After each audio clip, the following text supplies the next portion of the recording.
RCF.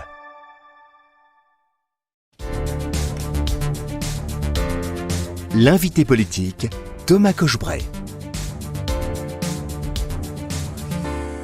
Philippe Bolo, bonsoir. Bonsoir. Merci d'être avec nous sur RCF Anjou, député de la 7e circonscription de Maine-et-Loire sur Angers, Segré en Anjou bleu. Alors on connaît votre engagement concernant le sujet de la réduction de l'utilisation des plastiques dans notre société. Demain, mardi 23 avril, s'ouvrira à Ottawa, au Canada, la 4e séquence des négociations pour un traité international visant à mettre un terme à la pollution plastique. Alors à cette occasion, vous avez créé une coalition parlementaire internationale, ICEPP, pour Interparliamentary Coalition to End Plastic Pollution. Alors Philippe Bolo, dites-nous en plus concernant cette coalition parlementaire. Mais cette coalition parlementaire, elle s'est imposée comme une évidence il y a un an, lorsque l'étape de négociation avait lieu à Paris.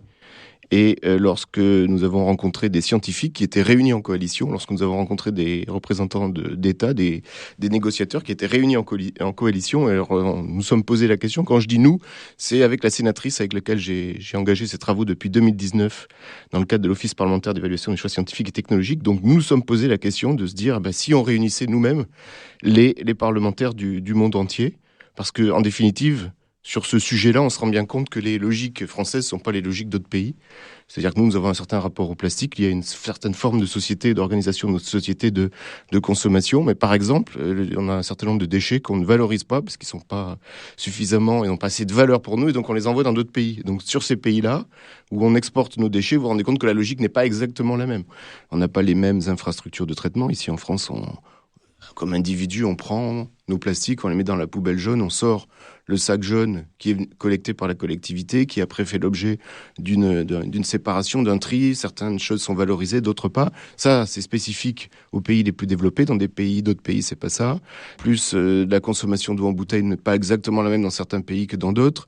Dans certains pays, c'est indispensable de l'avoir, alors qu'ici, nous, on peut s'en passer parce qu'on a de l'eau potable au robinet, et ainsi de suite. Donc, il y a vraiment de très nombreuses différences entre les pays qui font qu'il est nécessaire tous de s'engager, parce qu'on est aussi face à un problème mondial, et qu'en définitive, les solutions d'ici sont ailleurs, et les solutions d'ailleurs sont ici, et on a aussi ce problème que finalement, les microplastiques, la pollution marine, elle peut apparaître de tous les endroits de la planète, et que le déchet d'un continent peut être produit sur un autre. Je reviens sur la coalition interparlementaire. En fait, c'est une pratique courante tout de même au sein des parlementaires de l'Assemblée nationale et de d'autres parlementaires d'autres pays de se retrouver, de faire des liens sur plein de sujets différents, non ? C'est pas quelque chose de novateur, Non, c'est pas une révolution en soi. Mais disons que là, elle a été construite avec des engagements forts de l'ensemble des parlementaires qui sont aujourd'hui présents et ceux qui vont la rejoindre dans les semaines et dans les mois à venir. Ces principes sont très simples. Le premier, c'est de soutenir chacun dans nos parlements respectifs des réglementations permettant de mettre un terme à la pollution plastique. Le deuxième principe, c'est de dire qu'il faut qu'on mobilise nos gouvernements sur le sujet, savoir utiliser nos outils de contrôle de l'action du gouvernement chacun dans nos pays. Le troisième grand principe, il est aussi assez simple, c'est-à-dire communiquer, sensibiliser nos collègues sur le sujet. Le quatrième principe, c'est d'organiser des manifestations avec les scientifiques, avec les parties prenantes, les ONG, les organisations gouvernementales pour faire connaître le sujet. Et puis un principe qui est loin d'être négligeable, que je mets en numéro 5, mais c'est peut-être celui-là qu'il faudrait mettre en premier, c'est celui qu'on s'engage tous lorsque le traité sera effectif, lorsqu'il aura été écrit par la communauté internationale, lorsque les négociations seront arrivées à leur terme, qu'on ratifie, qu'on soit tous des ambassadeurs de la ratification de ce traité, chacun dans nos parlements et dans le parlement des parlementaires de notre réseau.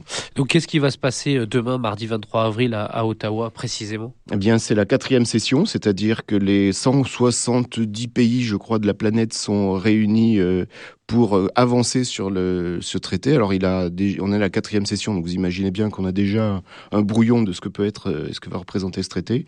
Mais c'est regarder le sujet dans toutes ses dimensions, c'est-à-dire de se dire, c'est pas uniquement le recyclage, par exemple, c'est à la fois la réduction des polymères, la simplification de plastiques qui peuvent être complexes qu'on ne peut pas recycler, et puis c'est toutes les dimensions, c'est-à-dire regarder l'économie circulaire comme un levier fort pour réduire la pollution plastique. C'est aussi considérer que le sujet n'est pas uniquement maritime, il est aussi continental, mais il y a aussi un sujet maritime.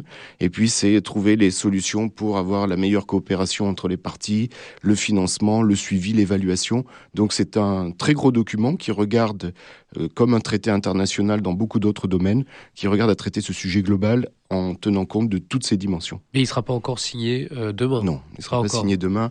Au mieux, il sera signé à la fin de l'année à Busan, en Corée du Sud, puisque le mandat qui avait été ouvert par le Programme des Nations Unies pour l'environnement en mars 2022 courait jusqu'en décembre 2024. Donc le terme final des négociations, c'est décembre 2024. Donc le ministre angevin de la transition écologique, Christophe Béchu, est présent là-bas. Revenons aux parlementaires qui composent votre coalition. Qui sont-ils, vos parlementaires ? Alors, aujourd'hui, ils sont 23, mais le nombre augmente chaque jour. Alors, on va commencer par le Japon, où nous avons des parlementaires donc dans un modèle économique finalement assez proche du nôtre. Dans ce même ensemble, on va retrouver une sénatrice canadienne. Et puis, il y a une bonne représentation de pays africains, où là, on a ce sujet de l'exportation de nos textiles pour réemploi et qui deviennent là-bas des déchets, avec la présence du Ghana, la présence du Bénin, la présence du Nigeria. Qu'est-ce qui deviennent ces déchets là-bas ? C'est pour être recyclés ou c'est pour être brûlés Alors, en théorie... Parce que finalement, gaz à effet de serre. Il ne faut pas s'accabler de tous les mots, mais tous ces vêtements usagés, nous n'utilisons plus. Nous les confions à différentes... Qu'on appelle la fast fashion maintenant. Oui, tout à fait. Mais au-delà, tous les habits que nous avons dans nos placards qui ne servent à rien, régulièrement, on les amène soit à Emmaüs, soit vers des associations, des structures de l'économie sociale et solidaire qui les gèrent, qui font un premier tri, qui vont envoyer dans des pays ce qui peut être utilisé là-bas pour du réemploi. Et c'est plutôt une bonne logique que d'opérer de cette façon-là. Sauf que finalement, comme le tri n'est pas suffisant, arriver dans ces pays-là, souvent, c'est pas les bonnes couleurs, c'est pas les bons modèles, c'est trop, ça correspond pas au climat local. Il peut aussi y avoir des sujets de couleurs et de problèmes religieux. Donc pour toutes ces raisons-là, il y a une grande partie qui ne peut pas être réemployée dans ces pays-là, alors qu'on l'a envoyé là-bas pour cela. Et donc ça devient des déchets. Et comme je vous l'ai dit tout à l'heure, on n'a pas les infrastructures de traitement, ça fait des habits qui s'accumulent, qui font des montagnes. Et à un moment donné, la seule solution, c'est de les brûler. Enfin, ça fait vraiment de la pollution et c'est bien contre cela qu'il faut agir. Le but de cette coalition parlementaire, c'est que chaque parlementaire agisse dans son parlement respectif pour faire avancer des lois qui qui irait vers une réduction de l'utilisation des plastiques dans chacune de ces sociétés, dans chacun de ces pays-là. Vous, Philippe Bolo, depuis le début de vos mandats en tant que député, quelles sont vos avancées concernant ce sujet ? Alors, écoutez, la dernière avancée en date, elle date du mois de juillet, elle a exactement à faire à ce que nous disions juste avant, c'est sur l'exportation des textiles, avec un amendement posé dans le cadre de la loi Industrie verte qui s'est traduit par la chose suivante, c'est-à-dire que dans la loi sur l'industrie verte, aujourd'hui, il est écrit noir sur blanc que le gouvernement va remettre un guide des bonnes pratiques pour que le tri soit le meilleur possible et qu'on évite d'envoyer ces vêtements synthétiques, donc en plastique, alors qu'on devrait les garder chez nous pour trouver d'autres filières de valorisation. Ça, c'est une avancée. Et puis, la coalition en elle-même est une autre avancée de ce travail-là. Enfin, ce travail, il s'inscrit dans le long terme. Et c'est d'ailleurs un peu regrettable, parce que ce sujet de la pollution plastique, au lieu de s'arrêter, en disant on pourrait agir par la loi et il s'arrête, maintenant on se rend compte que la production ne fait qu'augmenter, et qu'en définitive, tous les inconvénients qui vont avec des emballages à usage unique, non recyclables, à durée de vie très courte, qui vont faire des montagnes de déchets, tout ça ne fait que s'amplifier. Donc il faut savoir à chaque fois qu'il y a un texte de loi qui permet d'avoir une petite avancée sans saisir. Et donc c'est bien de cela dont il s'agit, de le faire en France et avec les collègues dans tous les autres pays de la planète. Philippe Bolo, vous avez vu, c'était début janvier, le 9 janvier, il y a eu une étude américaine qui est sortie et qui montrait que l'eau en bouteille était elle aussi polluée par les nanoparticules de plastique. On connaît pas les 3 marques qui ont été testées, mais les scientifiques estiment que toutes les marques d'eau en bouteille sont concernées par le sujet.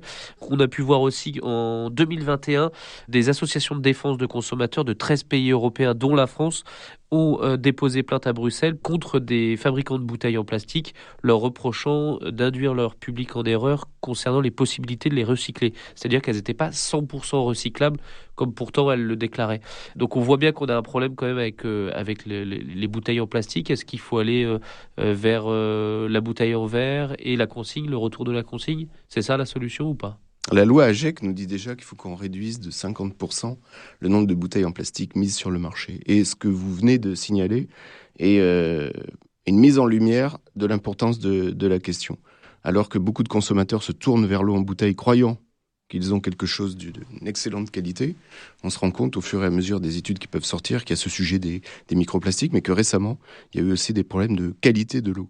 Alors que nous finançons tous avec nos taxes locales des infrastructures pour avoir de l'eau potable au robinet, certes avec peut-être quelques inconvénients, mais voilà, donc on a ce vrai sujet de se dire pourquoi aller consommer tant de bouteilles d'eau en plastique alors qu'on a au robinet de l'eau d'excellente qualité. Ça, c'est le premier sujet. Quant à la recyclabilité, c'est pas ce qui fonctionne le moins bien. C'est-à-dire que c'est fait avec un polymère qui s'appelle le polyéthylène terephthalate. Il y a une telle quantité que finalement on peut arriver à mettre en place des infrastructures industrielles qui font qu'on arrive à le recycler pas trop mal. Après, recycler, ça veut dire, il faut se poser toutes les questions. C'est aussi à un moment donné, il faut réduire la quantité de polymère vierge qu'on va produire. Parce que sinon, le système s'emballe et le recyclage, ce que je crois qui est vraiment important de dire, c'est que dans le cadre de l'économie circulaire, c'est le troisième pilier, mais qui arrive en troisième position. Avant, il faut réduire tout ce qui est possible de réduire. Ensuite, il faut réemployer, réutiliser, réparer. Et en troisième, recycler. Mais le recyclage n'apparaît pas comme étant la solution première à tous les problèmes que nous avons à gérer. Et concernant la bouteille en verre et la consigne? C'est une bonne chose. Et je crois que nos parents, nos grands-parents l'ont connu. Et qu'à une époque, on avait la consigne. Alors, il y a des détracteurs de la consigne, vous savez, qui vont vous dire que c'est plus lourd et donc il va falloir des infrastructures pour nettoyer. Ça va être de l'eau en plus d'utiliser, ça va être du carbone lié au transport de ce poids de verre. Il n'y a pas de solution idéale, mais je crois que ça va créer de l'emploi peut-être aussi. Ça va créer de l'emploi, effectivement, et en tout cas, ça relève plutôt du bon sens de se dire qu'on a aujourd'hui des bouteilles en verre, qu'on les casse pour réutiliser de l'énergie, pour refaire du verre, etc., alors qu'à un moment donné, on pourrait réemployer ça, ce qu'avaient fait les générations précédentes, et qui fonctionnait plutôt pas mal. Philippe Bolo, merci beaucoup. Merci à vous. Je rappelle donc que vous êtes député de la 7e circonscription de Maine-et-Loire, Angers-Segré, et donc que s'ouvrira dès demain la 4e séquence des négociations pour un traité international visant à mettre un terme à la pollution plastique à Ottawa, au Canada, à laquelle participe le ministre angevin de la Transition écologique, Christophe Béchu.